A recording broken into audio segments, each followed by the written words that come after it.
வணக்கம் பிள்ளைகளே. இலங்கை கல்வி அமைச்சும் தேசிய கல்வி நிர்வாகமும் இணைந்து நடாத்தும் குருகுலம் நிகழ்ச்சியினூடாக உங்களை மீண்டும் ஒரு முறை சந்திக்கின்றேன். நாங்கள் தரம் 12 இணைந்த கணிதத்தில் நிலையியல் என்னும் பாடப்பகுதி பற்றி கற்றுக்கொண்டிருக்கின்றோம். இதில் முதலாவது பாட அலகான ஒரு புள்ளியில் தாக்கும் விசைகளின் விளைவுள் பற்றி பார்த்தோம். இன்று அது சம்பந்தமாக மேலும் பல வினாக்களை செய்யவிருக்கின்றேன். ஆகவே நாங்கள் இன்று வரை கற்ற விடயத்தை ஒரு கால் திரும்பவும் உங்களுக்கு நினைவுபடுத்தி கொள்ளுகின்றேன்.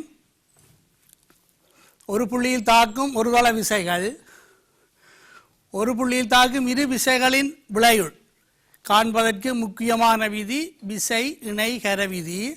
2 ஃபார்முலா சூத்திரங்கள் படித்தோம். R வர்க்கம் சமன் P வர்க்கம் சக Q வர்க்கம் சக 2PQ cos θ tan alpha. alpha என்பது விளைவுள் P என்ற விசையுடன் அமைக்கும் கோணம். ஆகவே tan alpha சமன் Q sin θ என்கிற P plus Q cos θ. அடுத்தது விசை பிரிப்பு படித்தோம். ஒன்றுக்கொன்று செங்குத்தான இரு திசைகளிலும் ஒன்றுக்கொன்று செங்குத்து அல்லாத இரு திசைகளிலும் எவ்வாறு விசைகளை பிரித்தல் என்பது பற்றி கற்றோம். அடுத்ததாக ஒரு புள்ளியில் தாக்கும் பல ஒரு தள விசைகளின் விளைவுகளை காண்பதல் பற்றி பார்த்தோம். ஒன்றுக்கொன்று செங்குத்தான இரு திசைகளில் விசைகளை பிரித்து அதன் பின்னர் விசை இணைகர விதி மூலம் விளைவுகளை கண்டோம். இறுதியாக விளைவுகளை காண்பதற்கான விசை பல்கோணி முறை வரைபு முறை மூலம் எவ்வாறு விளைவுகளை காணுதல் பற்றியும் பார்த்தோம்.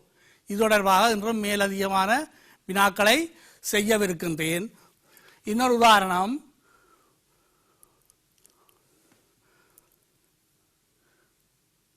மிகவும் அவ்வளவு பெரிய வினாண்டல்ல, ஓரளவு பெரிய வினாத்தான். குறித்த இடைக்கோணத்தில் தாக்கும் P, Q என்னும் இரு விசைகளின் விளைவுள் X ஆகவும் P, R என்னும் விசைகளின் விளைவுள் X ஆகவும் Q, R என்னும் விசைகளின் விளைவுள் Y ஆகவும் உள்ளது. முதலாவதாக நாங்கள் காட்ட வேண்டியது P என்பது வர்க்கமூலம் X வர்க்கம் சக QR, அது சமன் QR into Q plus R into Q வர்க்கம் சக R வர்க்கம் சக Y வர்க்கம். அடுத்த பகுதி அதில் P சக Q சக R சமன் 0 எனில் Y சமன் 0 எனவும் காட்டுதல் வேண்டும். ஓகே, இதற்கான தீர்வினை பார்ப்போம். தீர்வு முதல் P, Q என்ற விசைகள் அல்பா இடைக்கோணத்தில் தாக்குகின்றது என்க. இதற்கான விளைவுள் X என தரப்பட்டுள்ளது. இந்த சூத்திரத்தை பாவித்து R வர்க்கம் சமன் P வர்க்கம் சக Q வர்க்கம் சக 2PQ cos θவை நாங்கள் பாவித்தால் விளைவுள் இங்கு X என தரப்பட்டுள்ளது. ஆகவே X வர்க்கம் சமன் P வர்க்கம் சக Q வர்க்கம் சக 2PQ cos alpha. இதை சமன்பாடு 1 என எடுப்போம். இரண்டாவது P R என்ற விசைகள் தாக்குகின்றன. இப்போதும் விளைவுள் X என தரப்பட்டுள்ளது. இந்த சூத்திரத்தை நாங்கள் R வர்க்கம் சமன் P வர்க்கம் சக Q வர்க்கம் சக 2PQ cos θவை பாவிக்கும் போது விளைவுள் X வர்க்கம் சமன் P வர்க்கம் சக R வர்க்கம் சக 2PR cos alpha.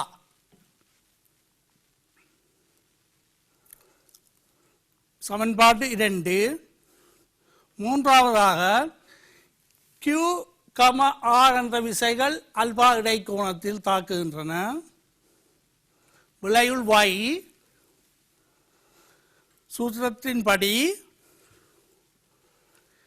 Y வர்க்கம் சமன் Q வர்க்கம் சக R வர்க்கம் சக 2QR cos alpha என வரும்.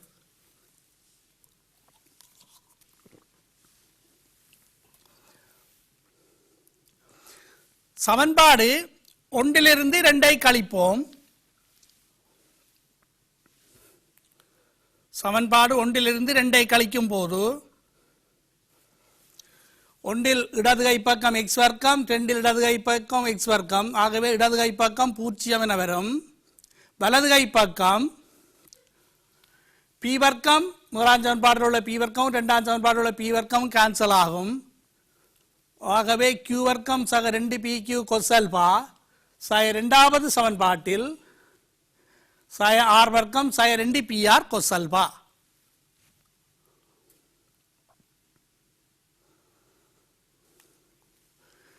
இதில் நாங்கள் q வர்க்கம் சக r வர்க்கம் வர்க்க வித்தியாசத்தின்படி அதை காரணிப்படுத்தலாம். q சக r into q சக r. அடுத்த 2pq cos alpha 2pr cos alphaவில் 2p cos alphaவை பொதுவெடுக்கும் போது q minus r என வரும். மீண்டும் காரணிப்படுத்தும் போது q சக r ஐ பொதுவாக எடுக்கின்றேன். q சக r ஐ பொதுவாக எடுத்தால் இங்கு q சக r, இங்கு 2p cos alpha சமன் 0. ஆகவே q சக r சக 2p cos alpha சமன் 0 அல்லது q சமன் r எனவும் வரும். படத்தை அவதானிக்கும் போது விளங்கி இருக்கும். இப்போது நான் q சக r சக 2p cos alpha சமன் 0 என்பதை கருதுவோம். cos alpha எழுவாய் மாற்றம் செய்யும் போது cos alpha என்பது q சக r அங்கால மறை q மறை r என போகும். அதை 2p ஆல் பிரிக்க வேணும். ஆகவே cos alpha சமன் மறை q சக r இன் கீழ் 2p.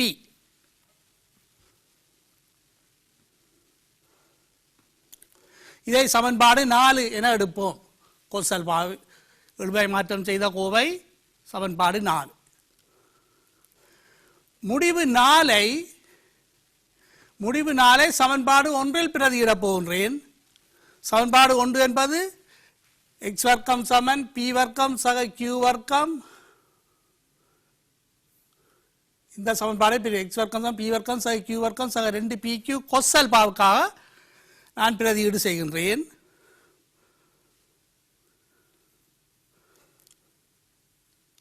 ஆகவே x வர்க்கம் சமன் p வர்க்கம் சக q வர்க்கம் சக 2pq into cos alpha minus q plus r இன் கீழ் 2p என வரும். இதை மேலும் சுருக்கும் போது இங்கு 2pயும் கீழே உள்ள 2pயும் கேன்சல் ஆக்கப்படும். ஆகவே மறை q என்பது இருக்கும். மறை q into q plus r. ஆகவே x வர்க்கம் சமன் p வர்க்கம் சக q வர்க்கம் சக q into q plus r.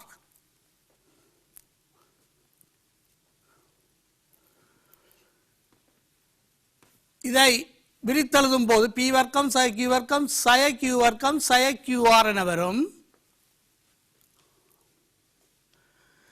இது சமன் p வர்க்கம் சமன் p வர்க்கத்தை எழுவாய் மாற்றம் செய்யும் போது q வர்க்கமும் q வர்க்கமும் கேன்சல் ஆக்கப்படும். ஆகவே p வர்க்கம் சமன் x வர்க்கம் சக qr இங்கால வரும்போது சக qr.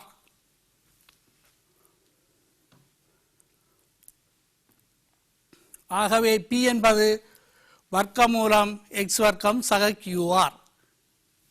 இது கேட்கப்பட்ட முதலாவது வினா. அது இன்னொரு கணியத்திற்கு சமனென காட்டுதல் வேண்டும்.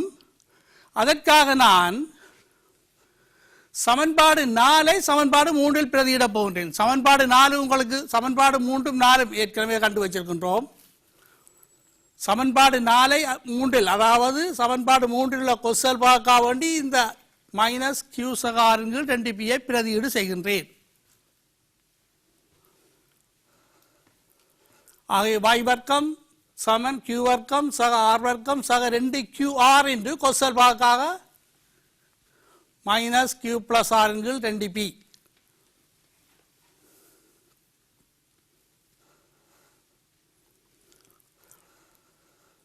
ஆகவே இங்கு இந்த 2 கேன்சல் ஆக்கப்படும். ஆகவே qr இன் கீழ் p இன்று மைனஸ் q plus r. சமன்பாடிற்கு இடது கை பக்கம் வரும்போது qr into q plus r in p Saman q வர்க்கம் சக r வர்க்கம் இடது கை பக்கம் உள்ள y வர்க்கம் அங்காலே மறை y வர்க்கம் என வரும்.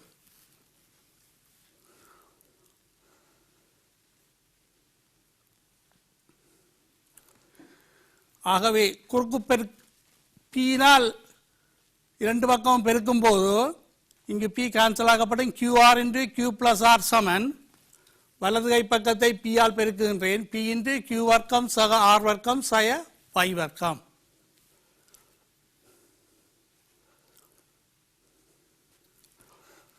ஆகவே p ஐ எழுவா மாற்றம் செய்யும் போது p சமன் qr into q plus r இன் கீழ் q வர்க்கம் சக r வர்க்கம் சய y வர்க்கம்.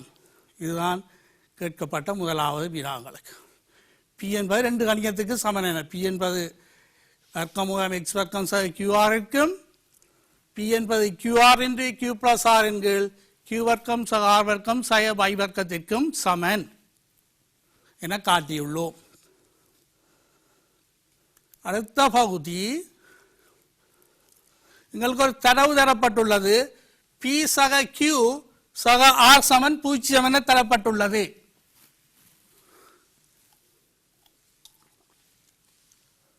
இதிலிருந்து q சக r என்பது மறை p என எழுதலாம். q சக r சமன் மறை p, q சக r சமன் மறை p என்பதை நான் சமன்பாடு 4 பிரதியிட போறேன். 4 என்பது இந்த சமன்பாடு கொசல்பா சமன் மைனஸ் q பிளஸ் r என்கிற 2p. இதில் q பிளஸ் r ற்காக மறை p ஐ பிரதியிடுகின்றேன். ஆகவே கொசல்பா சமன் என்னவாக இருக்கும்?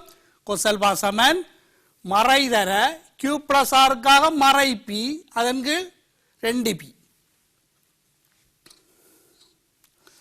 மறை இன்று மறை p இன் கீழ் 2p மறை பெருக்கப்படும் போது நேராகும்.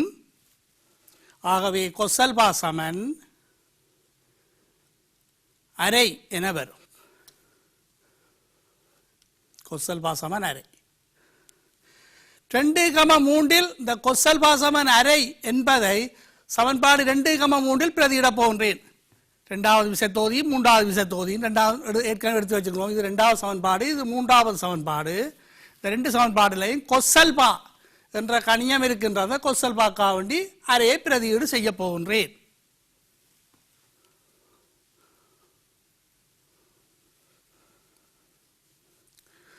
ஆகவே முதலாவதில் பிரதியீடு செய்யும் போது x வர்க்கம் சமன் p வர்க்கம் சக q வர்க்கம் 2 கொசல்பா சமன் அரை என்றால் 2 கொசல்பாக்காக ஒன்றை பிரதியிடலாம். ஆகவே 2 கொசல்பா என்று 2 கொசல்பாக்காக ஒன்று தர pr. ஆகவே இரண்டாம் சமன்பாடில் பிரதியிடும் போது x வர்க்கம் சமன் p வர்க்கம் சக r வர்க்கம் சக pr என கிடைக்கும். மூன்றாம் சமன்பாட்டில் பிரதியிடும் போது இதை சமன்பாடு 5 என எடுப்போம். கொசல்பா சமன் அரையை மூன்றாவது சமன்பாட்டில் பிரதியிடும் போது 2 கொசல்பாக்காக ஒன்றை போட்டால் y வர்க்கம் சமன் q வர்க்கம் சக r வர்க்கம் சக qr. y வர்க்கம் சமன் q வர்க்கம் சக r வர்க்கம் சக qr. இதை சமன்பாடு 6 என எடுப்போம். ஐந்தாம் சமன்பாட்டிலிருந்து ஆறாம் சமன்பாட்டை கழிக்கும் போது இடது கை பக்கம் x வர்க்கம் சய y வர்க்கம், வலது கை பக்கம் r வர்க்கம் இல்லாமலாக்கப்படும். p வர்க்கம் சக pr சய q வர்க்கம் சக qr. p வர்க்கம் சக pr சய q வர்க்கம் சய qr என கிடைக்கும். இதை காரணிப்படுத்தும் போது இடது கை பக்கம் வர்க்க வித்தியாசம் x சக y into x சக y, வலது கை பக்கம் p வர்க்கம் சய q வர்க்கம் வர்க்க வித்தியாசத்தின்படி p சய q p சக q. அடுத்ததாக இங்கு pr சய qr. இந்த pr சய qrல r ஐ பொது கொடுக்கும் போது p சய q என கிடைக்கும்.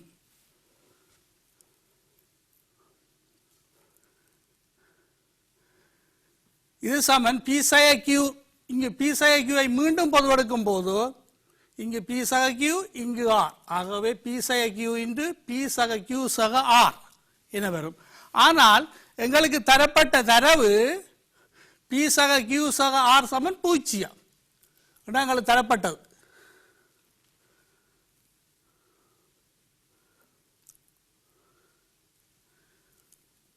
தரப்பட்ட தரவு இந்த பகுதிக்கு P சக Q சக R சமன் 0 என தரப்பட்டுள்ளது.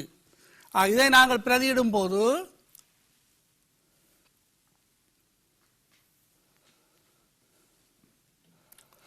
இங்க P சக Q சக R காடி 0 பிரதியிடுகின்றேன்.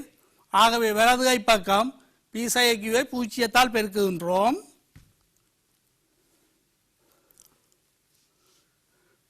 ஆகவே இடது கை பக்கம் x சக y இன்டு x சக y என்பது 0க்கு சமனாகும்.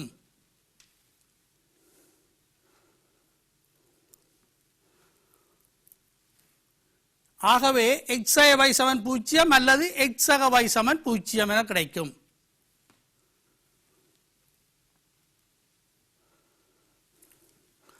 x சக y சமன் 0 என்பது சாத்தியமற்றது. ரெண்டினுடைய விளைவுகளும் ஒரே இடைக்கோணத்தில் தாக்குவதால் ரெண்டு விளைவுகளும் 0க்கு சமனாக இருக்க மாட்டாது. ஆகவே x சக y சமன் 0 என்பதுதான் x சக y சமன் 0 என்பது சாத்தியமற்றது. x சக y சமன் 0 என்பதுதான் எங்களுக்கு இதிலிருந்து புறப்பட முடிவாக இருக்கும். ஆகவே x சமன் y இதுதான் இரண்டாவது பகுதியாக கேட்கப்பட்டது. x சமன் y என காட்டுக. P சக Q சக R சமன் 0 எனில் x சமன் y என காட்டுக. இன்னொரு உதாரணம் பார்ப்போம்.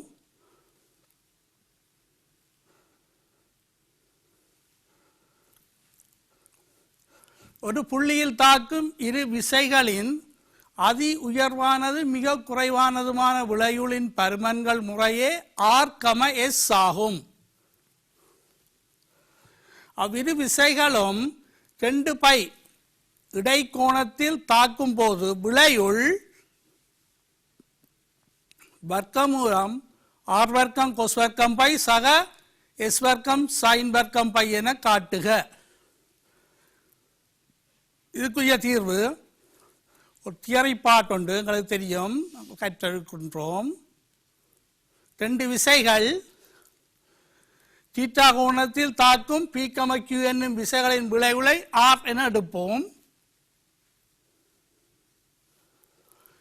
P, Q ரெண்டு விசைகளுக்கும் இடைப்பட்ட கோணம் தீட்டா. இந்த தீட்டா 70 பாகியனை எடுப்போம்.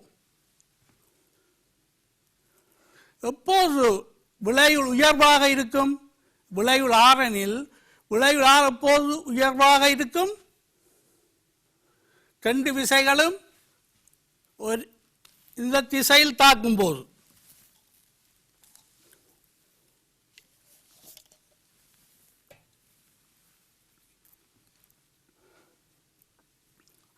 R சமன் வர்க்கமூலம் P வர்க்கம் சக Q வர்க்கம் சக 2pq இன்டு cos. இந்த கோணத்தினுடைய பெருமானத்தை இப்போ போடுகின்றேன். ஆகவே R சமன் வர்க்கமூலம் P வர்க்கம் சக Q வர்க்கம் சக 2pq இன்டு cos 70 பாகைக்கு 0.34 என வரும். அதி உயர் விளைவுள் இரண்டு விசைகளும் ஒரே திசையில் தாக்கும் போது புறப்படும். அதாவது இந்த P என்ற திசையிலேயே Q என்ற விசையும் தாக்கும். பார்த்துக் கொள்ளுங்கள். Q என்ற விசையும்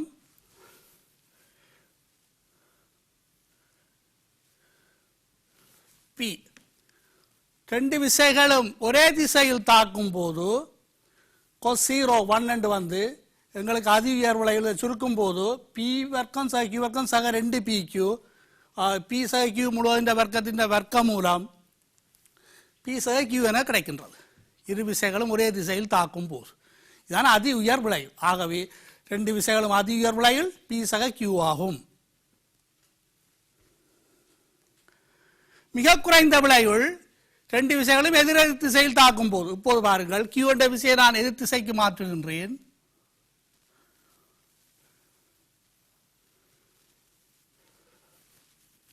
நூற்றி 180 வாகை. அதாவது P வர்க்கம் சக Q வர்க்கம் சக 2pq இன்டு cos 180 கொஸ் 180 மறை உண்டு. ஆக பி வர்க்கம் சக கியூ வர்க்கம் சக 2 பி கியூ, அதை பி சக கியூ முழுவதின் வர்க்கத்தின் வர்க்கம் மூலம் அது பி சக கியூ எதிர் திசையில் தாக்கும் போது. ஆகவே அதி உயர் விளைவில் பி சக கியூ, மிக குறைந்த விளைவில் பி சக கியூ. பி கம கியூ என்னும் விசைகள் ஒரு புள்ளியில் தாக்குகின்றன. விளையுள் அதி உயர் விளையுள் எங்களுக்கு ஆர் என தரப்பட்டுள்ளது. ஆகவே ஆர் சமன் பி சக கியூவுக்கு சமன். மிக குறைந்த விளையுள் எஸ் என தரப்பட்டுள்ளது. ஆகவே எஸ் சமன் பி சக கியூவிற்கு சமன்.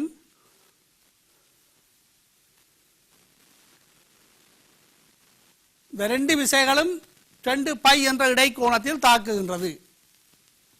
ஆர் என்பது பி சக கியூவிற்கும் எஸ் என்பது பி சக கியூவிற்கும் சமனாகும். ஆர் என்பது அதி உயர் விளையுள், எஸ் என்பது மிக குறைந்த விளையுள். என்னுடைய விளையுள் டி என எடுப்போம். விளையுள்ள டீயைத்தான் நாங்கள் காண வேண்டும்.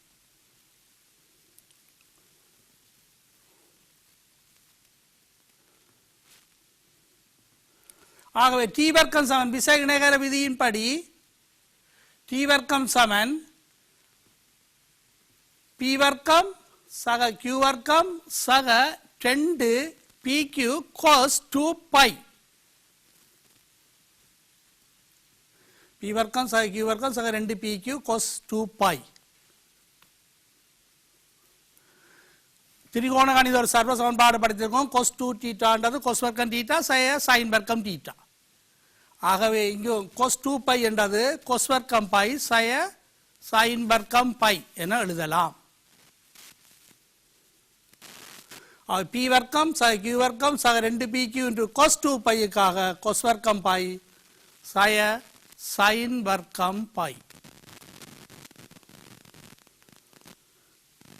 இது சமன் பி வர்க்கம் சக கியூ வர்க்கம் என்ற கணிதத்தை ஒன்றால் பெருக்குகின்றேன். மாற்றமில்லைத்தானே.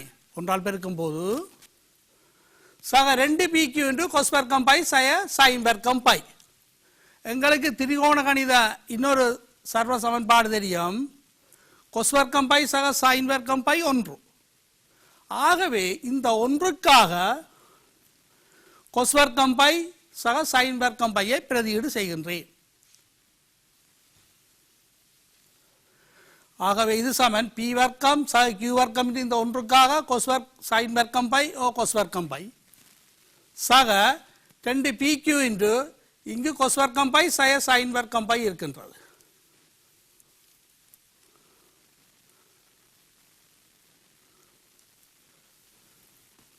இது சமன் பி வர்க்கம் சக கியூ வர்க்கம். இதை நான் விரித்தெழுதும் போது பி வர்க்கம் சக கியூ வர்க்கத்தை ஒரு கால் சைன் வர்க்கம் பையால் பெருக்குகின்றேன். இன்னொரு தடவை கொஸ் வர்க்கம் பையால் பெருக்குகின்றேன்.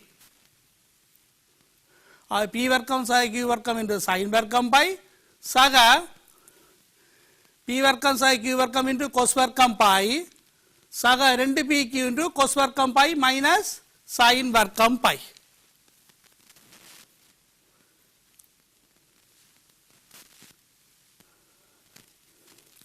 இதை மேலும் சுருக்கும் போது பி வர்க்கம் இங்கு சைன் வர்க்கம் பை,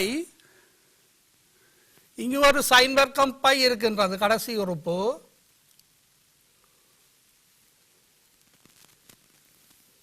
சைன் வர்க்கம் பை 2 பி கியூ சைன் வர்க்கம் பை. ஆகவே நான் சுருக்கும் போது பி வர்க்கம் சக கியூ வர்க்கம் 2 பி கியூ சைன் வர்க்கம் பை சக பி வர்க்கம் சக கியூ வர்க்கம் இங்கு கொஸ் வர்க்கம் பையை கொடுக்கும் போது பி வர்க்கம் சக கியூ வர்க்கம் சக 2 பி கியூ.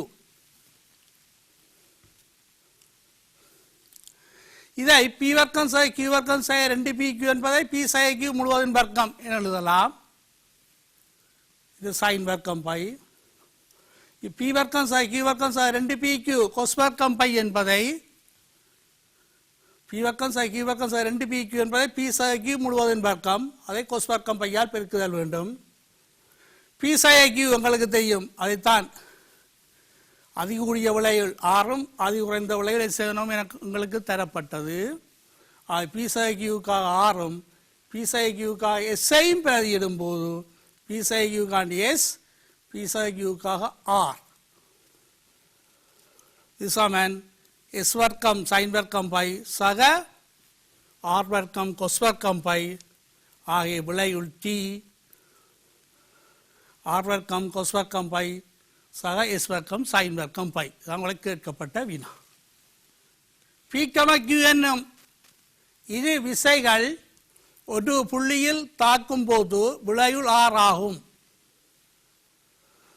விசை பியும் இடைப்பட்ட கோணமும் மாறாதிருக்க கியூ ஆனது இருமடங்காக்கப்பட விளையுள் 2R ஆகும்.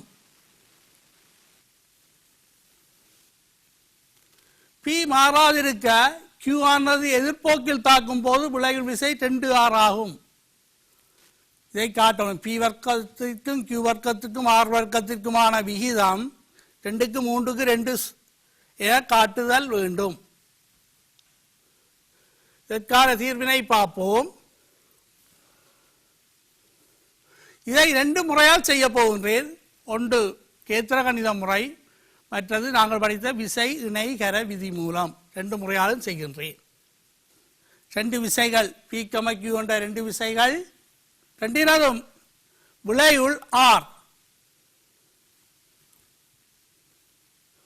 இந்த இணைகரத்தை பூர்த்தி செய்கின்றோம். இது முதல் தொகுதி விசை. இரண்டாவது புதிய விசை தொகுதி Q இரட்டிக்கப்படுகின்றது. இப்போது Q ஆனது இரட்டிக்கப்படுகின்றது. Q இருந்த இடம் இப்போது Q 2Q ஆக வருகின்றது. அடுத்த விசை P அவ்வாறே இருக்கின்றது.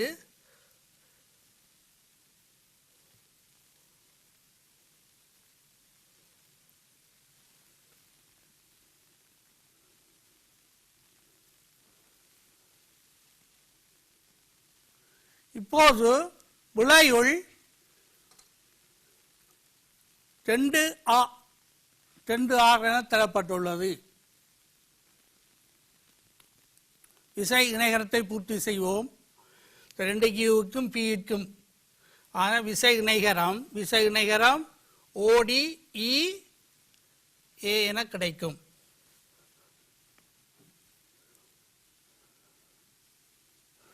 மீண்டும் புதிய விசைகள் Q எதிர்போக்கில் தாக்குகின்றது. முதல் Q இங்கே தாக்குகிறது, இப்போ Q எதிர்போக்கில். இப்போது P என்ற விசையும் Q என்ற விசையும்.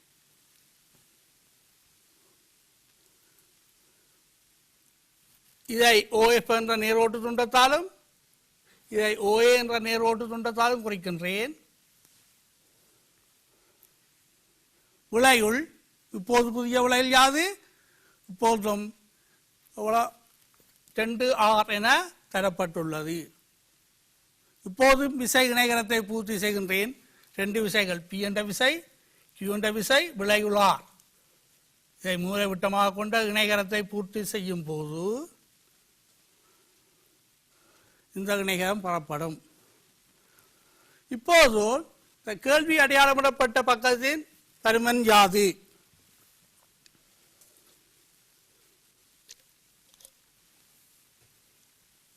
அதுவும் கியூவிற்கு சமனாக இருக்குமே. இந்த இணைகரத்தின்படி இணைகரம் OACBயின் எதிர்ப்பக்கங்களுக்கு சமன் என்பதற்கேற்ப இது Q என்றால் இதுவும் Q ஆகவே இருக்கும். இந்த இணைகரத்தில் இங்கு கேள்வி அடையாளமிடப்பட்ட இந்த நீளம் EC என்ற நீளம் என்னவாக இருக்கும்? இது ஒரு இணைகரம். இங்கு இது எதிர்ப்பக்கம் Q என்ற பருமனால் குறிக்கின்றோம். ஆகவே இதுவும் Q ஆகவே இருக்கும்.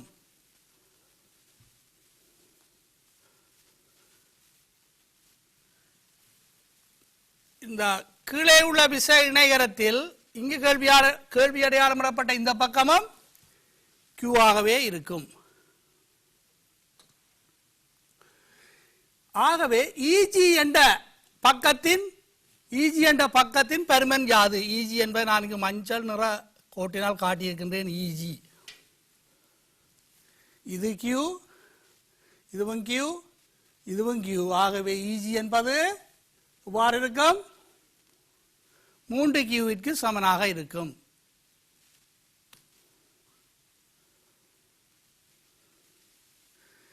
இப்போது நான் EGற்கு ON என்ற ஒரு செங்குத்தை பெறுகின்றேன். கேத்திர கணித முறை மூலம் செய்கின்றேன் பிள்ளைகளை. அடுத்ததாக சூத்திரத்தை பாவித்தும் செய்வேன். சேத்திரகணித முறை சில வேளை கொஞ்சம் கடினமாக இருக்கும், சில வேளை இலகுவாக இருக்கும். அவை நீங்கள் அறிந்திருக்க வேண்டும் என்பதற்காகத்தான் இதை செய்கின்றேன். இப்போது ON என்ற செங்குத்தை EGக்கு வரைகின்றேன். EGக்கு ON என்ற ஒரு செங்குத்தை வரைகின்றேன். ON என்ற செங்குத்து.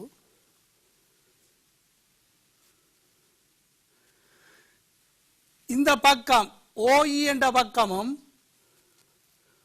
OG என்ற பக்கம் ஒன்றுக்கொன்று சமனாகும். ஏனெனில் இரு பக்கங்களின் 2R என்ற விசைகளினால் குறிக்கப்படுகின்றது. OEயும் OGயும் ஒன்றுக்கொன்று சமனாகும். OEயும் OGயும் ஒன்றுக்கொன்று சமன். இப்போது இந்த ரெண்டு முக்கோணங்களும் நிறத்தினால் நிலற்றப்பட்டுள்ள ரெண்டு முக்கோணங்களும் ஒருங்கு செய்யும் முக்கோணங்கள். என்ன நிபந்தனையின் கீழ் ஒருங்கு செய்யும்? இந்த பக்கம் இந்த பக்கத்துக்கு சமன், இது பொது பக்கம் செம்பக்கம் பக்கம் என்ற நிபந்தனையின் கீழ் ஒருங்கு செய்வோம். ஆகவே முக்கோணம் OE என்னும் முக்கோணம் OG என்னும் ஒருங்கு செய்யும். இரு முக்கோணங்கள் ஒருங்கு செய்தால் ஒத்த உறுப்புகள் சமனாகும். எஞ்சிய பக்கம் எஞ்சிய பக்கத்துக்கு சமன் என்பதற்கு நாங்கள் இதிலிருந்து என்ன கிடைக்கும்? ENனும் GNனும் ஒன்றுக்கொன்று சமன். EN என்ற இந்த பக்கம் EN என்ற இந்த பக்கமும் GN என்ற இந்த பக்கமும் கவனித்துக் கொள்ளுங்கள். ரெண்டு முக்கோணம் ஒருங்கு செய்வோம். ஆகவே EN என்ற பக்கம் சிவப்பு கலர்னால் காட்டுகின்றேன். ENனும் இந்த GNனும் ஒன்றுக்கொன்று சமனாக இருக்கும். ENனும் GNனுடைய பரிமஞ்சாதாக இருக்கும். இது மொத்தம் EG 3Q என கண்டிருக்கின்றோம். EG 3Q. ஆகவே ENனும் GNனும் 3Qனுடைய அரைவாசியாக இருக்கும். 3Q/2 என இருக்கும். EN சமன் GN. ENனும் GNனும் சமன். ரெண்டு பக்கமும் Qஐ கழிக்கின்றேன். ENனிலிருந்தும் Q, GNனிலிருந்தும் Qஐ கழிக்கின்றேன். சமகணியங்களை கழிக்கின்றேன். வெளிப்படை உண்மை. இந்த Qக்காண்டி ECயையும் இந்த Qக்காண்டி GAயையும் பிரதியிடும் போது EN மைனஸ் EC சமன் GN minus GA. EN minus EC. EN என்ற இந்த தூரத்தில் இருந்து EC என்ற தூரத்தை கழிக்கும் போது எங்களுக்கு கிடைக்கின்றது இந்த CN என்ற நீளம்.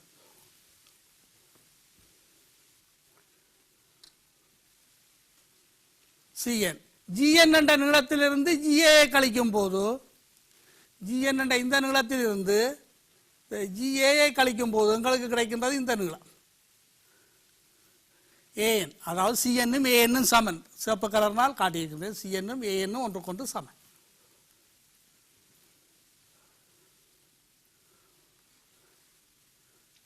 ஆகவே இப்போது இந்த ரெண்டு முக்கோணங்களும் ஒருங்கு செய்யும். முக்கோணம் OC என்னும் முக்கோணம் OA என்னும் ஒருங்கு செய்யும். என்ன நிபந்தனையின் கீழ்? கோணம் பக்கம் கோணம் பக்கம் என்ற நிபந்தனையின் கீழ். ஆகவே இதிலிருந்து OCயும் OAயும் ஒன்றுக்கொன்று சமன். இந்த OC என்ற நீளமும் OA என்ற நீளம் ஒன்றுக்கொன்று சமன். OC என்ற நீளத்தால் குறிக்கப்படுவது R என்ற விசை. OA என்ற நீளத்தால் குறிக்கப்படுகின்றது P என்ற விசை. ஆகவே P என்ற விசையும் R என்ற விசையும் ஒன்றுக்கொன்று சமன்.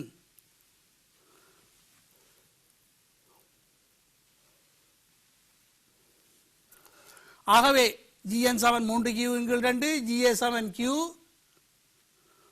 AN என்ற நீளம் என்னவாக இருக்கும்? GNலிருந்து GAயை கழிக்க வேண்டும். 3Q/2 Qஐ கழிக்கும் போது 3Q/2 சய Q இது சமன் AN என்றது Q/2 ஆகும். இப்போது முக்கோணம் OAN ஐ கருதுக. இது ஒரு செங்கோண முக்கோணி. பைதகரஸ் தேற்றத்தை பாவிக்கும் போது ON வர்க்கம் சமன் OA வர்க்கம் சய AN வர்க்கம்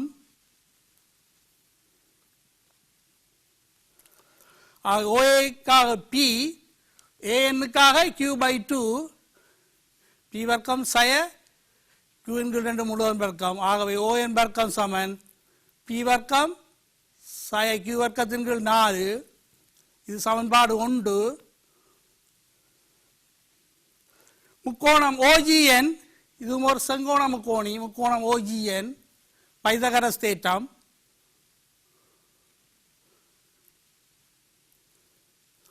ON வர்க்கம் சமன் OG வர்க்கம் சய GN வர்க்கம். OGக்காக வேண்டி 2R OGN 2R 2R சய GN என்றது 3Q/2. இதை சுருக்கும் போது ON வர்க்கம் சமன் 4R வர்க்கம் சய 9Q வர்க்கத்தின் கீழ் 4 சமன்பாடு 2.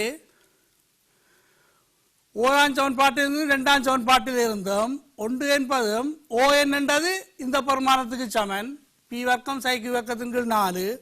2ஆம் சமன்பாட்டிலும் ON வர்க்கம் என்றது 4R வர்க்கம் சய 9Q வர்க்கத்தின் கீழ் 4ற்கு சமன்.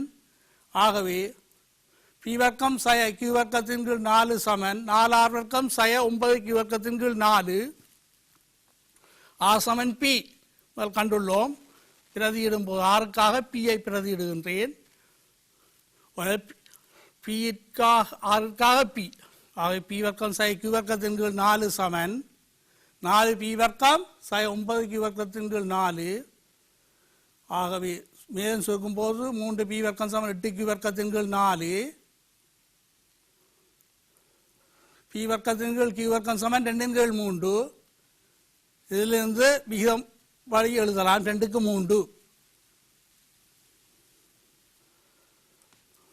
சமன்பாடு 3. ஆனால் R சமன் P என தெரியும்.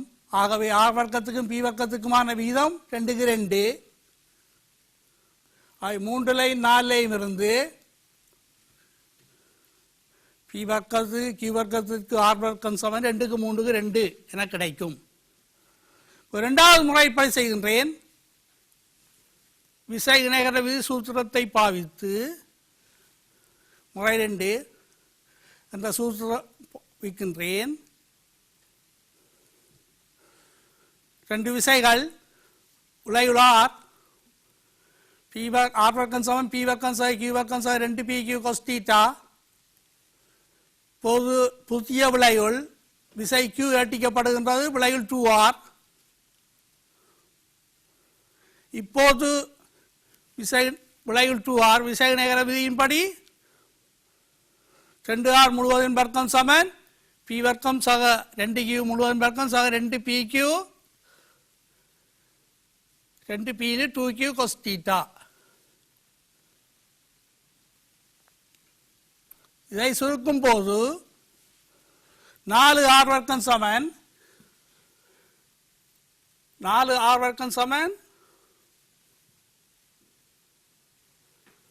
P வர்க்கம் சக 4Q வர்க்கம் சக 4PQ cos θ என கிடைக்கும்.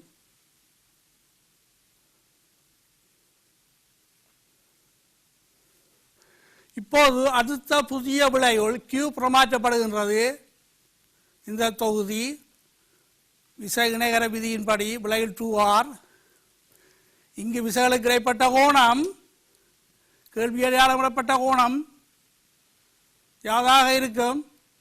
180 sin θ.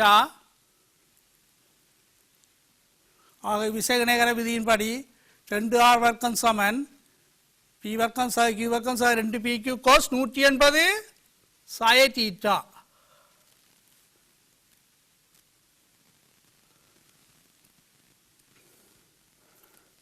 cos 180 sin θ மறை cos θ. ஆகவே இங்கு எங்களுக்கு கிடைக்கும் 4R வர்க்கம் சமன் P வர்க்கம் சக Q வர்க்கம் சக 2PQ cos θ.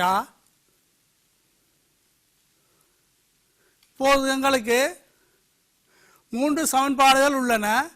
இந்த 3ஐயும் தீர்த்து நாங்கள் கணிக்க வேண்டும். நீங்கள் அடிப்படை கணிதத்தில் பேசிக் மேத்ஸில் படித்த சமன்பாடுகளை தீர்க்கின்ற முறையின் மூலம் அந்த வீதத்தை எடுக்க வேண்டும், வீதத்தை எடுத்து காட்டுதல் வேண்டும். எவ்வாறு சுருக்குவது? 3 சமன்பாடுகள்.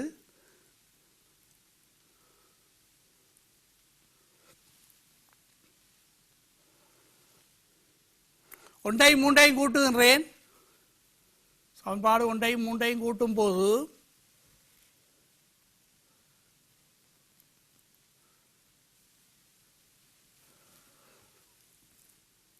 ரெண்டு பி வர்க்கம் சக 2q வர்க்கம் சம 5r வர்க்கம் 4ஆம் சமன்பாடு. 3ஐ 2ஆல் பெருக்கி 2உடன் கூட்டும் போது 3p வர்க்கம் சக 6q வர்க்கம் சமம் 12r வர்க்கம். நீங்கள் கற்ற முறைகள் தான். இது 5ஆம் சமன்பாடு. 4லிருந்து 5ஐ கழிக்கும் போது p வர்க்கம் சமன் r வர்க்கம் என வரும். 5இல் பிரதியிட சமன்பாடு 5இல் p வர்க்கம் சமன் r வர்க்கம் என பிரதியிடும் போது r வர்க்கம் சமன் 2q வர்க்கம் சமன் 4r வர்க்கம், 2q வர்க்கம் சமன் 3r வர்க்கம். r வர்க்கம் என்றது 2q வர்க்கத்தின் கீழ் 3, r வர்க்கத்துக்கு q வர்க்கம் 2க்கு 3. ஆகவே p வர்க்கத்திற்கு, ஆனால் p வர்க்கம் r வர்க்கம் ஒன்றுக்கு ஒன்று சமன். ஆகவே நாங்கள் ஒன்றுக்கு ஒன்று அல்ல 2க்கு 2 என்று எழுதலாம். இந்த 2இன் சமன்பாட்டின் மூலமும் இது விசைகளின் ஒரு புள்ளியில் தாக்கும் பல விசைகளின் விளைவில் காண்பதற்கான முறை. 2 முறை, அட்சரகணித முறை பிரித்தும் காணப்போகின்றேன். அடுத்தது விசை பல்கோணி முறை மூலமும் காணப்போகின்றேன். வரைவு முறை ABCDEF என்பது OI மையமாவுடைய ஒரு ஒழுங்கான அறுகோணி. 1 நியூட்டன், 2 நியூட்டன், 3 நியூட்டன், 4, 5, 6 நியூட்டன் விசைகள் இந்த திசைகள் வழியே தாக்குகின்றன. விளைவு விசையை காணுதல் வேண்டும். இதற்கான தீர்வு அறுகோணி ஒன்று,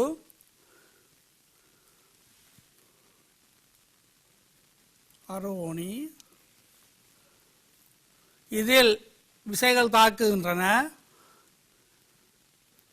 1 நியூட்டன், 2 நியூட்டன், 3, 4, 5, 6 நியூட்டன் விளைவை காணுதல் வேண்டும். 2 ஒன்றுக்கொன்று செங்குத்தான இரு திசைகளை தெரிவு செய்ய போகின்றேன். ஆக ஓசி வழியான திசையை எக்ஸ் அச்சாகவும் அதற்கு செங்குத்தான திசையை y அச்சாகவும் கொள்ளுகின்றேன்.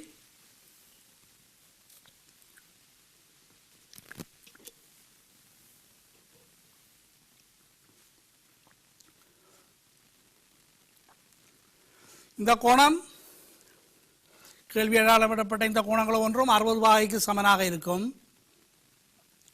இங்கும் கேள்வியால் அளவிடப்பட்ட கோணங்கள் 60 பாகைக்கு சமனாக இருக்கும். OX திசை வழியே பிரிக்கின்றேன். பிரித்த கூறுகளின் அட்சரகணித கூட்டுத்தொகையை x என எடுப்போம். OX திசை வழியே பிரித்த அட்சரகணித கூறுகளின் கூட்டுத்தொகையை x என எடுப்போம். ஆகவே x சமன் 3 நியூட்டன் வரும். சக 4 நியூட்டன் cos 60. இதனுடைய கூறு 4 cos 60. இதனுடைய கூறு 5 cos 60 எதிர் திசையில். ஆகவே மறை 5 cos 60. இதனுடைய கூறு இந்த திசையில் தானே காணிக்க போன்றேன். ஆகவே இது 6 என்பது மறை 6. 1 நியூட்டன், இதன் cos 60 நாங்கள் பாவிக்கிற திசைக்கு எதிர் திசை. ஆகவே மறை 1 cos 60. கடைசியாக இந்த 2 நியூட்டனின் 2 cos 60. OX திசை வழியே பிரித்த விசைக்கூறுகளின் அட்சரகணித கூட்டுத்தொகை. இதை மேலும் சுருக்கும் போது 4 cos 60, 2 cos 60, 6 cos 60, மறை 5 cos 60, மறை 1 cos 60, மறை 6 cos 60. ஆகவே நீக்கப்படும் போது எங்களுக்கு x 6 கிடைக்கும். x 3 sin 6, 3 6 போகும்போது எக்ஸ் என்பது மறை 3 நியூட்டன். எக்ஸ் என்பது அதாவது எக்ஸ் அச்சின் வழியே பிரித்த கூறு இந்த நாங்கள் எடுத்த திசைக்கு எதிர் திசையில் இருக்கும். எக்ஸ் சமன் 3 என்பது.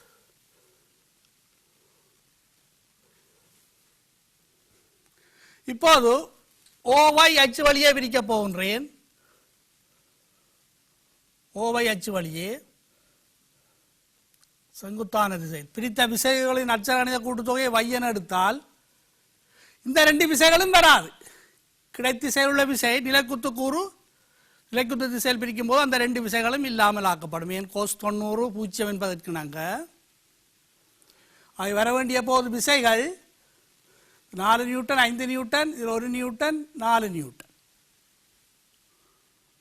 அது 4 கொஸ் 60 சைன் 60 5 கொஸ் 60 கிடைக்கூறு நிலைக்குத்துக்கூறு 5 சைன் 60 1 நியூட்டன் கிடைக்கூறு 1 கொஸ் 60 இந்த நாங்கள் எடுக்கிற திசைக்கு எதிர் திசையில் மறை 1 கொஸ் 60 மறை 1 சைன் 60 நிலைக்குத்துக்கூறல் சைன் 60 என வரும். சைன் 60 1 சைன் 60 இதற்கு 2 சைன் 60. ஆகவே நாங்கள் சுருக்கும் போது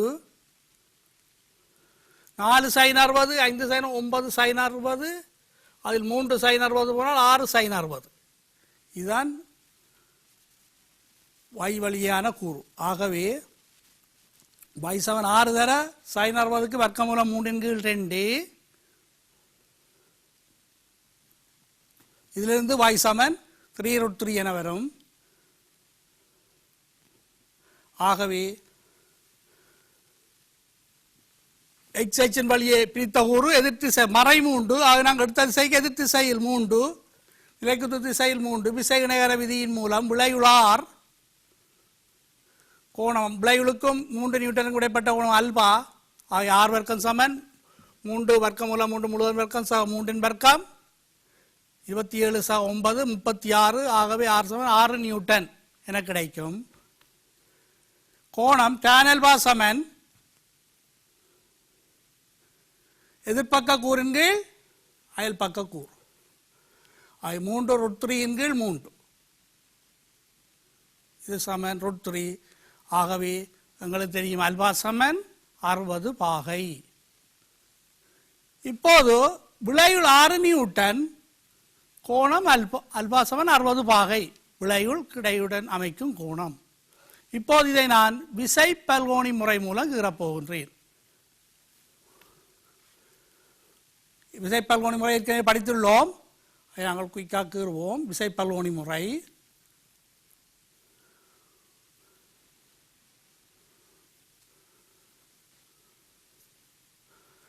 இந்த விசைகள் தாக்குகின்றது.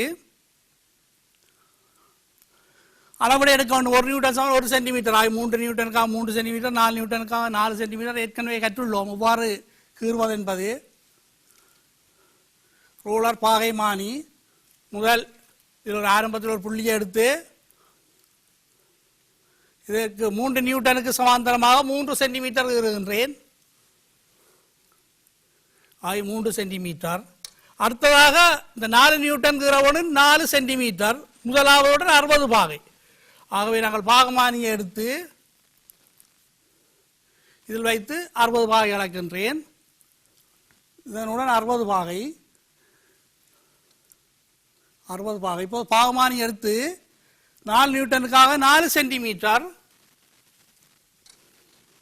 4 சென்டிமீட்டர் 4 சென்டிமீட்டர் கீறுகின்றேன்.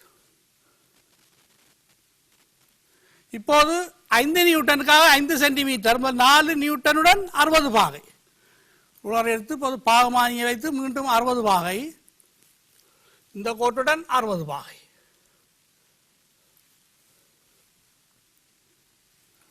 ரூலரை வைத்து 5 நியூட்டனுக்காக 5 சென்டிமீட்டர் 5 சென்டிமீட்டர் கீறுகின்றேன். அதற்கப்புறம் 6 நியூட்டனுக்காக 6 சென்டிமீட்டர் 5 நியூட்டனுடன் 60 பாகையில் 60 பாகை இங்கே வரும். உலரை வைத்து 6 நியூட்டனுக்காக 6 சென்டிமீட்டர் உலரை எடுத்து 6 சென்டிமீட்டர் 0லிருந்து 6 சென்டிமீட்டர் வரைக்கும். இப்போது 1 நியூட்டனுக்காக 1 சென்டிமீட்டர் 60 பாகை இதில் வைத்து 60 பாகையை கீறி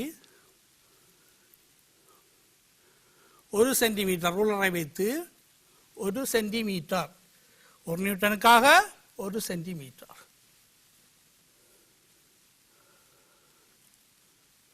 இப்போது 2 நியூட்டனுக்காக 2 சென்டிமீட்டர் 60 பாகையில் வைத்து இப்போது ரூலரை வைத்து 2 நியூட்டனுக்காக இந்த 60 பாகை 2 சென்டிமீட்டர் வரைக்கும் கீறுதல். இப்போது எல்லா விசைகள் 6 1 2 3 4 6 விசைகள் 6 நேரோடு துண்டம் 1 2 3 4 5 6 ஆரம்ப புள்ளி இறுதிப்புள்ளி. ஆரம்ப புள்ளியை இறுதிப்புள்ளியை முனைப்பது விளைவு விசையை தரும்.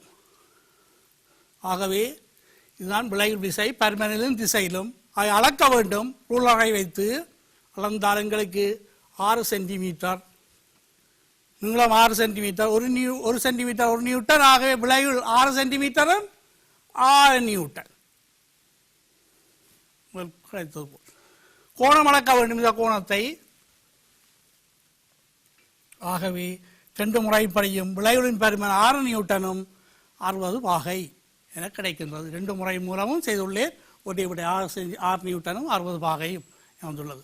ஓகே பிள்ளைகளே, இத்துடன் இந்த பாட அலகை முடித்துக் கொள்ளுகின்றேன். மீண்டும் ஒரு நிகழ்ச்சியில் சந்திப்போம். அதுவரை வணக்கம் கூறி விடைபெறும்.